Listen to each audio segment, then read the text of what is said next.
Hey guys, just thought I'd give you an update about the Finding Home journey for 2025. We've discovered something called the Great Unveiling, which is a great unveiling of who you truly are, that God has made you even at a DNA level in His likeness and image, or look and feel. And so what we believe God is doing, what we've come to see, is this work that He's begun in us, is actually bringing that out, and He's faithful to complete it.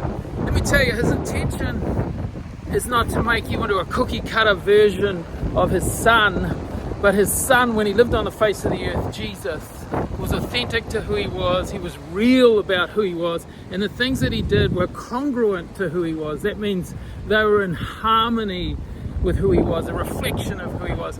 And so to be like Jesus is to be like that, and to take this person that we have been created as, instead of the shell version that we show everyone, the core version of who we are coming out. Of course, we need enormous amounts of His love for that to occur. Like, it needs to heal us and make our hearts safer. And I've actually mapped this all out on a graphic of the different elements, and no doubt as this year unfolds we'll find more aspects of that. But I want you to know, by the end of 2025, if we look forward, being in a healing environment, being in an encouraging environment, as we explore the elements of this journey and how important they are to us, and the components, we can understand and be, as a friend of mine has said, the thing I do is bring a mindfulness to the heart journey. And so as we become mindful, and check this out, man. There's this like pool in the water here, and then there's this bar here. When you're surfing, it's these bars that the waves break on actually, but because it's low tide, the bar's exposed. So then I'm turning around and checking out where the houses, so come back and surf it when it's on. So that's where we're headed. So by the end of 2025, we're seeing that the real you, the core you, the image of who you are, made in His image, would emerge even more and more. So many of the things that we've wanted to get fixed, as it were. By the way, God's not in a fixing business, He's in a transformation business. That's because the relationship we have with Him is actually a transformative or relational relationship, not a transactional relationship. Of course, we've been sold much of the relationship with God is transactional. If you do this, He'll do that. If you're a good person, He'll reward you, all that stuff. But in actual fact, it's a heart-to-heart, relational, transformative relationship that we're in. Not the transactional one that we've been sold. It's more like a mathematical equation that you've got to balance up somehow.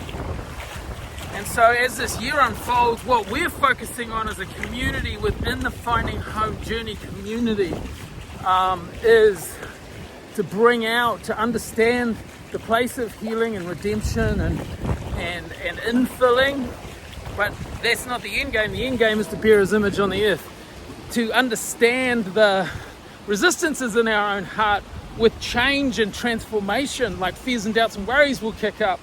To understand that there is actually inbuilt inherent resistances in our life to God transforming us from the life that we've lived because of the experiences we've had. And so there's pain in our heart that is actually resistant to change. There's shame in our heart that is actually resistant to change. Shame says what you do isn't wrong, you're wrong, and what you do is wrong because you're wrong. You as a person are wrong. So guilt's about what you do is wrong, and shame's about who you are as a person. So, that pain and shame is in us, it's in our hearts, and it's resistant. And I'm not here today to tell you, you just need to work through that and get over it. I'm saying God needs to meet it. And He can, as we go on this journey with a bunch of people that are making it. The other thing that's in our heart resistant to is this inner critical voice. So within us all, we generally have a critical voice within us that's resistant to us being able to be ourselves and be at peace with ourselves. There's this voice telling us you're not good enough, you're not like that person, why can't you change, why do you always have to do this? Right now, some of you in your own minds, or maybe with your voices are echoing back to me what that inner critical voice says to you. Well, that sort of sits within us, and when we're thinking about transformation and change, that voice can kick in and hijack what God's doing. So again, we need others for this journey, we need our God for this journey. And just going through my chart in my head, and the big key he does for this, many of you watching this video, many of you would have experienced the sort of catalyst for all this, is him pouring his love into our heart. Of course, when he pours his love into our heart, he pours his person into our heart, his personality, pours his spirit into our heart, and that goes right into us, right into our heart, right into our personality. He pours his person into our personality. He pours his spirit into our human spirit, pours his love into our heart. And what that does is activate the DNA that's made in his image. And his intention is for you to bring forth who you truly are to the earth. Not the good Christian version, the authentic version. So the key isn't for us to behave well or obey well, it's to be the most authentic version of ourselves and represent him to the earth. And when we do that, when we represent him to the earth by authentically being ourselves, by authentically being real to who we are, when we're bringing forth incongruence in harmony with who we are, when we're living it, when our actions reflect our true core, made in the image of God, people will be drawn to that and want to know what you've been drinking, in your coffee break. What is this thing you've been taking that is so attractive? Because as we are more ourselves, we give people permission more to be themselves. So this is where 2025 is going for us in the Finding Home journey, and I'll be the private membership group. We will give you opportunities this year to join. There is a financial commitment to that. We've found if there isn't a financial commitment, people don't give their hearts, just the way it is. So all finance is a hard issue. I'm not going to talk any more about that right now, but we are also going to meet together in June in the UK at Margaretta House.